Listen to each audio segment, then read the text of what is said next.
Guys আজকে আমার পুরো কমপ্লিট, এবার ভিডিও করতে যাবো। তো গাইস এই হচ্ছে আমার সেটআপ, যেটাকে আমি এখন গুছাবো।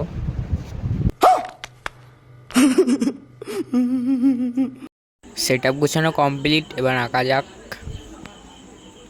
তো টেম মারার কাজ সম্পূর্ণ হলো।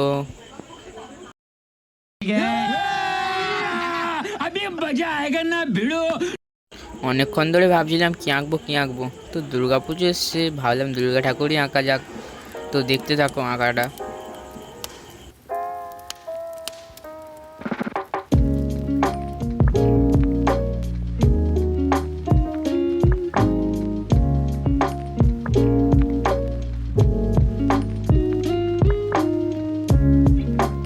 তো আমার স্কেচ কমপ্লিট, আমি এখন নেক্সট পার্টের প্রস্তুতি করি। তোমরা এরকম ভিডিও পাওয়ার জন্য চ্যানেলটাকে সাবস্ক্রাইব করো।